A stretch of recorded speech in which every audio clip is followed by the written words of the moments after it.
Hello दोस्तों, welcome to ISM channel. इस video में डिस्कस करने वाले हम सब 4 स्टॉक के बारे में।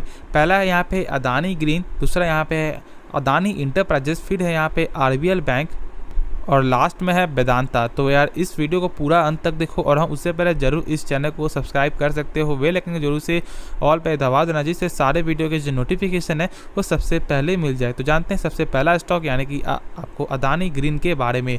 देखो यदि आप देखोगे तो आज लगभग यहाँ पे 4% तक यहाँ पे गिरावट निकल के आया है इस कंपनी में। देखोगे तो यहाँ पे लगातार एक गिरावट निकल के आया, क्योंकि देख लो तो लगभग 6 मंथ का रिटर्न में ये कंपनी ऑलमोस्ट 7% का ही गेन दिख रही है, यानी कि मात्र दे रही है। देखो यहाँ एक चीज़ समझना है, यहाँ पर आपको क्या लगा कि यार 6 मंथ तो यहाँ पर रिटर्न तो सही है, लेकिन इस ग्रुप के स्टॉक के लिए यहाँ पे इतना ज़्यादा रिटर्न, यहाँ पे इतना कम रिटर्न यहाँ पे सही नहीं। क्योंकि जब और स्टॉक यदि चेक करोगे तो ऑलमोस्ट यहाँ पे 6 मंथ के रिटर्न में ऑलमोस्ट 100% कोई देता है, कोई देता है आपको 70%। तो इसके हिसाब से यहाँ पे कमी निकल के आ रही थी। अब चेक कर लो थोड़ा चार्ट में भी, तो ऑलमोस्ट जो है लगभग 3000 का स्टॉक अभी फिलहाल मिल रहा है, एक 2000 प्राइस में यहाँ पे देखने को मिल रहा है। तो क्या यहाँ पे बहुत ज़्यादा डर बनते हुए दिखाई दे रहा है? देखो बिल्कुल भी ऐसा नहीं है, कोई भी शेयर का एक सही प्राइस देखने को मिलता है और इसका एक सही प्राइस ये नहीं है, क्योंकि पी जो है ऑलमोस्ट यहाँ पे 709 का पी है। लेकिन यहाँ पे आपको पैनिक नहीं होना है, यहाँ पे टेंशन डर नहीं होना है, क्योंकि देखो इस ग्रुप का एक खास बात क्या है, यहाँ पे ना मार्केट देखता है ना कुछ देखता है। जब इसमें जब तेजी जब बनते हुए जब आपको दिखाई जब दे देगी तो फिर यहाँ पे कुछ भी ये कंपनी नहीं देखेगा और फिर से ऐसा हो सकता है कि मात्र 1 मंथ के रिटर्न में यहाँ पे 3000 तक भी शेयर आपको जाते हुए दिखाई दे। और वैसे यहाँ पे इस बार हुआ था, क्योंकि लगभग यहाँ पे बीच में आपको 1800-1900 शेयर तक देखने को मिला था और लगभग एक जो है यहाँ पे सडन तेजी आई और ऑलमोस्ट 3000 तक शेयर आपको आ गया। और फिर अभी 3000 तक शेयर जो फिर आपको फिलहाल फिर जो है लगभग 2000 में शेयर में देखने को आपको मिल रहा है। तो ऐसा पॉसिबल है क्योंकि फिर से ऐसा देखने को मिलेगा, लेकिन यहाँ पे थोड़ा सा अपना एक पॉइंट ऑफ व्यू से यहाँ पे हमसे देखें तो यहाँ पे करना क्या चाहिए वो थोड़ा हमसे यहाँ पे आपको समझते हैं। देखो सबसे पहले बात, यहाँ पे लगभग जो एक डिस्काउंट, तो यहाँ पे एक भारी सा डिस्काउंट मिल रहा है लगभग यहाँ पे 1000 पॉइंट का। ठीक है, ये तो यहाँ पे सबको मालूम है। तो यहाँ पे करना क्या चाहिए, पहले बात ये सुनो, जिनके पास एक हाई प्राइस में उनके लिए मैं एक चीज़ बोलूँगा। देखो सबसे पहले बात तो यहाँ पे आपने एक गलती क्या की, आपने एक आपको हाई प्राइस आपको हाई प्राइस में आपने बाय किया, ठीक है वो तो सही है, लेकिन यहाँ पे आपको एक चीज़ और क्या है कि यहाँ पे पेशेंस बिल्कुल नहीं है। पेशेंस यहाँ पे आपको नहीं है, इसलिए यहाँ पे आप डर रहे हो और इसलिए यहाँ पे आप वीडियो भी देख रहे हो। क्योंकि यहाँ पे यदि आप में डर नहीं होता तो आप जो वीडियो नहीं देखते, यदि आपको इस कंपनी यदि आपको भरोसा होता तो यहाँ पे वीडियो नहीं देखते। यहाँ पे लोग क्या करते हैं, मैं सही बता रहा हूँ, यहाँ बहुत से लोगों को बुरा लगेगा, लेकिन जो सही बात है बस मैं आपको वही बताऊँगा। इस ग्रुप में लोग आपको इसलिए बाई करते हैं क्योंकि यहाँ पे बहुत जल्दी आपको पैसा बनते हुए दिखाई दे रहा है अभी, ठीक है। एक सबसे बड़ा एक जो रीज़न है, लोग यहाँ पे आपको जो अदानी ग्रुप में इसलिए यहाँ पे पैसा लगा रहे हैं क्योंकि यहाँ पे बहुत जल्द यहाँ पे एक पैसा जो है एक क्रिएट होते हुए दिखाई दे रहा है। बस मेन आपको यही रीज़न है, तो जरूर से कमेंट में बताओ कि हाँ सर यही आपका मेन रीज़न है, ठीक है। तो यहाँ पे समझो बात, देखो यहाँ पे आपको अभी आप जो आराम से होल्ड करके चलो, क्योंकि देखो शेयर खराब नहीं है, ऐसा बिल्कुल नहीं कि ये कंपनी खराब है, लेकिन एक टाइम तो लगेगा और ऐसा हो सकता है कि बहुत जल्दी भी ऐसा टाइम आ जाए कि ये तुरंत भी आपको तेजी बनते हुए दिखाई आपको दे जाए। और ऐसा भी टाइम आपको हो सकता है कि फिर से यहाँ पे लगभग लेवल आपका आपको 1800-1700, तो ऐसा भी पॉसिबल है। तो यहाँ पे आपको डरना बिल्कुल भी नहीं है, आप आराम से होल्ड करके चलो। जब मौका इसमें आएगा, जब गिरावट होगा उतना, तो मैं बता दूंगा कि आपको किस लेवल में आपको बाई करना चाहिए। क्योंकि देखो आपने इस कंपनी में बाई किया हुआ है तो यहाँ पे आपको भरोसा तो जरूर आपको होगा, कुछ ना कुछ बात के लिए तो जरूर आपको भरोसा होगा, कुछ ना कुछ आपको इसका यहाँ पे आपको बिजनेस के रिगार्डिंग से कुछ आपको यहाँ पे भरोसा होगा, तो ही यहाँ पे आपने बाई किया हुआ है। तो यहाँ पे आपको आराम से होल्ड करके चलो, ठीक है। और जब शेयर में गिरावट भी आएगा तो ज़्यादा टेंशन नहीं लेना है, और जब तेजी आएगा तो यहाँ पे आप आराम से यहाँ पे आप जो एंजॉय करोगे। तो इसलिए जब ऐसा हो रहा है तो फिर यहाँ पे आप आराम से रहो, पेशेंस लो, पेशेंस करो, पेशेंस यहाँ पे संभालो, पेशेंस को यहाँ पे रखो। और फिर जब ऐसा कुछ जब गिरावट हो जाए मान लो, तो मैं यहाँ पे बता दूंगा कि आपको किस लेवल में बाई करना चाहिए। उसके बाद यहाँ पे बाई करो और प्राइस को यहाँ पे धीरे धीरे यहाँ पे एवरेज करते रहो। फिर जब यहाँ पे तेजी आएगी तो फिर यहाँ पे तुरंत आपको पैसा बनते हुए आपको दिखाई दे जाएगा। लेकिन इस ग्रुप को यहाँ पे आप हल्के में मत लेना, क्योंकि तुरंत ही ऐसा हो सकता है कि तुरंत ही गेन होते हुए दिखाई दे जाए। तो इसलिए बस यहाँ पे आप आराम से रहो, टेंशन बिल्कुल नहीं है, क्योंकि लोग यहाँ पे डर जाते हैं, तो डरना बिल्कुल भी नहीं है। स्टॉक मार्केट एक ऐसा ही एक यहाँ पे आपका प्लेटफॉर्म है जैसे ऐसा ही चलता है। तो यहाँ पे आपने पेशेंस बना के आपको रखना होगा। जो यहाँ पे पहले से जो यहाँ पे ट्रेड करते हैं, जो पहले से यहाँ पे आपको शेयर मार्केट में है, उन्हें ये चीज़ पूरा यहाँ पे मालूम है। जो लोग यहाँ पे नए जो आपको शेयर मार्केट है उनको यहाँ पे अभी तक आपको एक्सपीरियंस नहीं है, लेकिन मात्र 1-2 सालों में खुद यहाँ पे आपको मालूम चल जाएगा कि आपको शेयर मार्केट कैसा यहाँ पे चलता है, ठीक है। तो टेंशन नहीं लेना, आप जो आराम से होल्ड करके चलो। तो चलो आपको नेक्स्ट स्टॉक के बारे में डिस्कस कर लेते हैं। तो आपको नेक्स्ट स्टॉक है इसी ग्रुप का इंटरप्राइजेस कंपनी, यानी कि यहाँ पे अदानी इंटरप्राइजेस। देखो इसमें देखोगे तो लगभग यहाँ 3540 का यहाँ पे लेवल देखने को मिल रहा है, और ये कंपनी बीच में तो यहाँ पे लगातार एक तेजी बनते हुए दिखाई दे रही थी। यदि चेक कर लो तो ऑलमोस्ट 6 मंथ के रिटर्न में ये कंपनी 12% का, सॉरी आपको 1 मंथ के रिटर्न में 12% का रिटर्न दे रही है, और वह 6 मंथ में 84%। मैंने क्या कहा था कि इसके पहले जो स्टॉक जो मैंने बताया जो ग्रीन स्टॉक था उसमें क्या था कि यहाँ पे आपको 6 मंथ रिटर्न में मात्र 7% का ही गेन था, ठीक है। और इसमें आप चेक कर लो ये एक आपका असली एक यहाँ पे ग्रुप स्टॉक निकल के आता है, यानी कि इस ग्रुप का स्टॉक है, लगभग यहाँ पे 84% का यहाँ पे रिटर्न आपको देखने को मिलता है।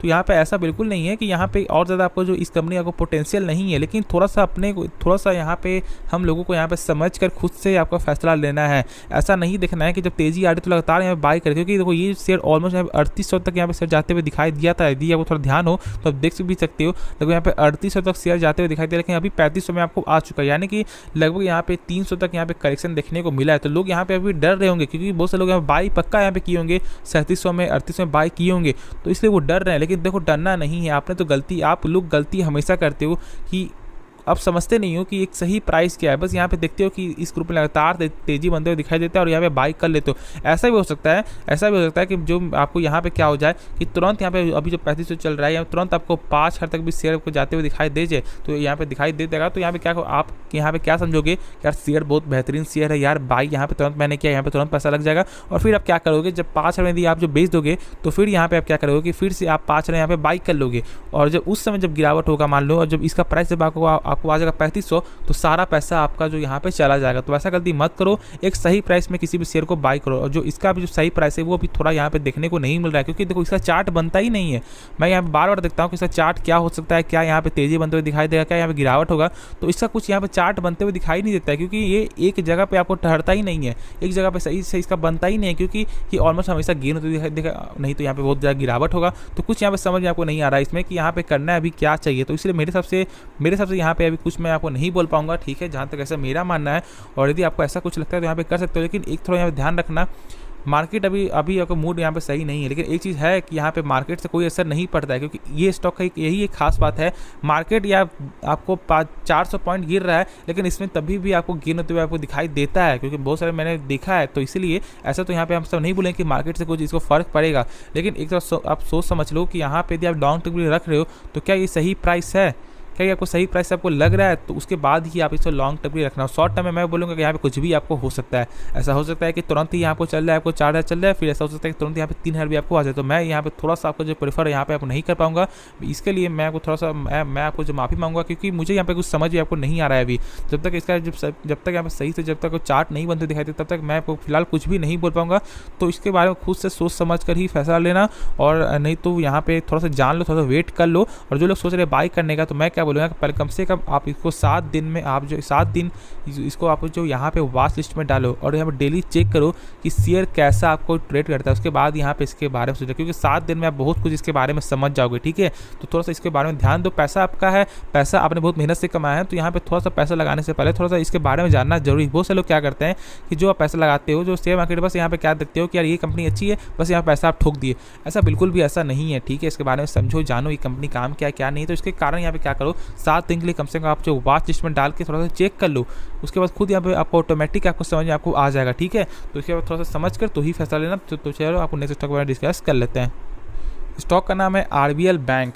मैंने जब इसको कहा था कि यहाँ पे अभी थोड़ा वेट करना चाहिए, बहुत से लोग आपको मुझे यहाँ पे कमेंट में क्या बोल रहे थे कि यहाँ पे तुरंत ही ये स्टॉक आपको 150 तक आपको जाते हुए दिखाई देगा। मैंने कहा था कि नहीं भाई, यहाँ पे टाइम तो लगेगा, और वैसे यहाँ पे देखने को मिल रहा है।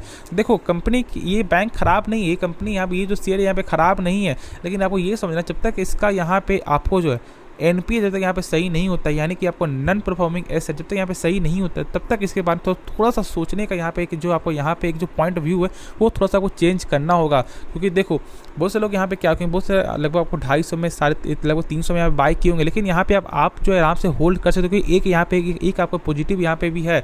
देखो क्या है, पहले क्या था कि इसका जो लगभग NPA जो था ऑलमोस्ट यहाँ पे 4.5 का देखने को मिलता था, और लगभग यहाँ पे अभी धीरे धीरे गिरावट होकर ऑलमोस्ट यहाँ पे 4 पॉइंट लगभग 12 तक यहाँ पे देखने को मिल रहा है। यानी कि यहाँ पे कमी तो देखने को मिल रही है, यानी कि बैंक यहाँ पे लगातार अपने बैड लोन को यहाँ पे सही कर रही है, ठीक। चलो यहाँ बहुत से लोग यहाँ पे आपको नहीं मालूम होगा कि NPA क्या होता है, कि उनके लिए यहाँ पे डाउट क्लियर करना जरूरी है। तो देखो NPA यानी कि एक ऐसे शॉर्ट में बताएं तो यहाँ पे एक बैड लोन है, ठीक है। आप समझो तो बैड लोन है जो बैंक को कभी वापस मिलता ही नहीं है। जैसे आपने जो है बैंक से यहाँ पे लोन लिया, ठीक है, लगभग 10,000 का, और आपने एक किस्त भी आपने बैंक को पे नहीं किया, लगभग आपका 3 महीना आपका हो चुका है और आपने यहाँ पे एक भी किस्त आपने नहीं भरा है, तो बैंक को ऐसा क्या लगेगा कि वो उसका पैसा गया, बैंक का पैसा गया, बैंक को लगेगा, बहुत ही कम चांस आपका हो जाएगा। इसलिए वो बैंक क्या करेगी कि यहाँ पे डाल देगी आपको बैड लोन में। और यहाँ पे आरबीआई के अनुसार किसी भी बैंक का यहाँ पे एनपीए जो है 3% से ज़्यादा यहाँ पे नहीं होना चाहिए। 3% से ज़्यादा होता है तो फिर यहाँ पे डर का बात आपका हो जाता है, ठीक है। तो उसके रिगार्डिंग यहाँ पे एक ऐसा फैसला है, एक ऐसा यहाँ पे एक रिगार्डिंग यहाँ पे एक ऐसा है जिसके वजह से क्या हुआ था कि यहाँ पे आरबीआई के लगभग जो 250 का जो लगभग जो शेयर आपको होता था वो फिलहाल आपको 110 में आपको देखने को मिल चुका था, ऑलमोस्ट 100 से भी नीचे आपको शेयर देखने को मिला था। यही इसका मेन वजह है। और आपको यस बैंक का भी जो आपको डूबने का जो मेन कारण यही निकल के आता है, ठीक है। लेकिन यहाँ पे आपको टेंशन आपको इसलिए भी नहीं लेना है क्योंकि आपको ये जो बैंक है यहाँ पे ध्यान दे रही है और लगातार यहाँ पे एनपीए को यहाँ पे कम करते हुए दिखाई दे रही है, जो एक सबसे एक अच्छी चीज़ है, ठीक है। और इस क्वार्टर में आपको मालूम चल जाएगा कि यहाँ पे क्या और ज़्यादा सही हो रहा है, तो फिर यहाँ पे हम सब बुल्ली से नजर आएंगे। और इस स्टॉक में मेरे हिसाब से यहाँ पे आपको अभी एक अच्छा खासा यहाँ पे पेशेंस दिखाओ, होल्ड करके चलो। कंपनी खराब नहीं, क्योंकि कंपनी यहाँ पे आपको बैंक जो है लगातार यहाँ पे ध्यान दे रही है, अपने बैड लोन को यहाँ पे कम करते हुए दिखाई दे रही है। यानी कि यहाँ पे क्या कर रही है कि बैड लोन को यहाँ पे जो बैड लोन जो था उससे यहाँ पे फिर से पैसा जो यहाँ पे पाने के लिए ऐसा काम कर रही है कि जो पैसा वापस देखने को मिल रहा है, तो जिसके वजह से यहाँ पे एनपीए भी कम हो रहा है। तो ये एक सबसे अच्छी चीज़ है। तो मेरे हिसाब से अभी आपको होल्ड करके चलो इस कंपनी में, ठीक है, बैंक में, यानी जो इस कंपनी में मैं से बोलूँगा तो यहाँ पे आपको आराम से होल्ड करके चलना चाहिए। ज़्यादा टेंशन मत लो। ज़्यादा लोग यहाँ पे लोग डर जाते हैं, बिल्कुल डरना नहीं। जब तक यहाँ पे एनपीए तक सही हो रहा है तब तक यहाँ पे आपको कुछ भी पॉसिबल नहीं है, ठीक है। तो ज़्यादा टेंशन मत लेना, आराम से होल्ड करके चलो। तो चलो आपको नेक्स्ट स्टॉक के बारे में डिस्कस कर लेते हैं। बात करें अपना आपका आखिरी स्टॉक वेदांता लिमिटेड के बारे में, जो एक आपको डाइवर्सिफाइड कंपनी है। यानी डाइवर्सिफाइड से आपको मालूम चल रहा है कि लगभग आपको हर सेक्टर में ये कंपनी काम करती है। और इस बार का जो मेन जो यहाँ पे जो टारगेट था वो क्या था, सेमीकंडक्टर जो चिप का यहाँ पे आपको मैन्युफैक्चर यानी कि फैक्ट्री जो खुलने वाली है, जिसके रिगार्डिंग इसमें तेजी बनते हुए दिखाई दिया था। ऑलमोस्ट लगभग 300 में शेयर आपको आते हुए दिखाई दिया था और लोग यहाँ पे बहुत ज़्यादा आपको बुलिश थे, लेकिन मैंने कहा था कि थोड़ा सा करेक्शन होने दो, और वैसे यहाँ पे देखने को मिल रहा है मार्केट के वजह से यहाँ पे ऐसे भी आपको लगभग करेक्शन देखने को मिल रही है। ऑलमोस्ट लगभग 255 में यहाँ पे देखने को मिल रहा है। लेकिन एक तरफ से यहाँ पे सोच लो, अभी यदि आप इसको बाई करते हो मेरे हिसाब से, तो एक थोड़ा यहाँ पे आपको एक जो यहाँ पे नज़रिया है वो थोड़ा समझ लो कि इसमें यहाँ पे रिटर्न अभी के फिलहाल के हिसाब से आपको लॉन्ग टर्म रिटर्न आपको सही देखने को नहीं मिलेगा। जैसे कि लॉन्ग टर्म में मैं ऐसा नहीं बोला 10 साल 20 साल, मैं आपको बोल रहा हूँ 5 साल 5 साल 3 साल, क्योंकि देखो ज़्यादातर लोग आपको लॉन्ग टर्म में आपको यही समझते हैं 3 से 4 साल 5 साल, बस ऐसा ही लोग ज़्यादातर से आपको समझते हैं। तो यदि आप चेक करोगे तो इसका जो रिटर्न यहाँ पे 5 साल में माइनस में देखने को मिलता है। क्यों? क्योंकि ये कंपनी आपको जो डिविडेंड पे करती है, लेकिन ऐसा है कि ये कंपनी अपने जो डिविडेंड के बेस से ही आपको एक जो रिटर्न है, एक अच्छा खासा एक बेहतरीन रिटर्न यहाँ पे देखने पूरी यहाँ पे काबिल लगता है, क्योंकि लगभग 27% का ये कंपनी आपको जो डिविडेंड देती है पर एनम अभी के हिसाब से। लेकिन ऐसा हो सकता है कभी कम बेसी भी आपको देखने को मिलेगा, तो ऐसा पॉसिबल ही नहीं कि आपको हर ईयर में 27% हो, कुछ ना कुछ यहाँ पे अभी आपको डाउन देखने को मिलेगा, ठीक है। तो यहाँ पे यदि आपको स्टॉक को ऐसा ढूंढ रहे हो जो यहाँ पे आपको जो डिविडेंड दे, तो आप इस स्टॉक को यहाँ पे आप जो प्रेफर यहाँ पे कर सकते हो। लेकिन मैं कभी भी ऐसा सपोर्ट नहीं करता, एक डिविडेंड स्टॉक को कभी भी मैं सपोर्ट इसलिए नहीं करता क्योंकि देखो कंपनी खुद में पैसा वो लगाती तो यहाँ पे शेयर का प्राइस आगे होते जाता, और यहाँ पे आपको जो अभी जो एक शॉर्ट टर्म का जो खुशी है वो यहाँ पे लॉन्ग टर्म का खुशी बनता है। देखो शॉर्ट टर्म खुशी के लिए यहाँ पे लॉन्ग टर्म का खुशी को यहाँ पे बर्बाद कर रहे हो, क्योंकि देखो ऐसा देखा गया है, जो मैंने बताया कि जो कंपनी यहाँ पे जो डिविडेंड जो पे करती है उसका रिटर्न माइनस में ही देखने को मिलता है। नहीं विश्वास है तो कोई भी कंपनी यहाँ पे जाके चेक कर लो, जो कंपनी यहाँ पे जो डिविडेंड जो देती है, जो लगभग डिविडेंड ऑलमोस्ट यहाँ पे आपको 10% के ऊपर, तो उसको जाकर चेक कर सकते हो, ऑलमोस्ट 7-8% का, ठीक है, जाकर चेक कर लो। उसका रिटर्न नहीं तो 10% से नीचे होगा और नहीं तो यहाँ पर रिटर्न माइनस में ही देखने को मिलेगा। तो इसलिए ऐसा गलती मत करना कि यहाँ पे आप ऐसा जो सोच रहे हो कि यहाँ पे आपको जो डिविडेंड भी मिलेगा और लॉन्ग टर्म में आपको गेन भी देखने को मिलेगा, तो ऐसा मेरे हिसाब से अभी आपको फिलहाल पॉसिबल नहीं है, ठीक है। और ऐसा हो सकता है कि जब इसका आपको जो फैक्ट्री जब खुल जाएगा, जब आपको सेमीकंडक्टर का, तो ऐसा हो सकता है कि प्राइस आगे नहीं बढ़े, लेकिन इसका बस आपको डिविडेंड से ही आपको पैसा यहाँ पे को मिलते जाएगा, ठीक है। तो थोड़ा सा इसके बारे में थोड़ा सोच समझ कर ही फैसला लेना, और अभी मेरे हिसाब से थोड़ा सा वेट कर लो, क्योंकि अभी पूरा मार्केट यानी कि अभी आपको जो मेटल सेक्टर जो है वो पूरा दबाव में चल रहा है, ठीक है। तो अभी एक जो वेट करना ही एक सबसे बड़ा एक अच्छा खासा उपाय है मेरे हिसाब से। तो थोड़ा सा सोच समझ कर इसको आप जो डिसीजन लो, मेरे हिसाब से तो यार वेट ही करना एक सही डिसीजन होगा। तो इस वीडियो आपका इतना लगा, तो ये वीडियो पसंद है जो इस वीडियो को लाइक कर सकते हो, जरूर से इस चैनल को सब्सक्राइब कर दें, क्योंकि ऐसे वीडियो हमारे चैनल में डेली मिलता रहता है। तो मिलते हैं यार नेक्स्ट वीडियो में, तब तक के लिए धन्यवाद।